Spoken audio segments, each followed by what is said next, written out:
مجید کلابی.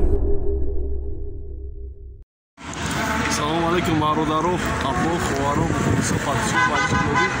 شما من برادران با کانال مجید کلابی برادران امروز نوروزی در شهر کلاب.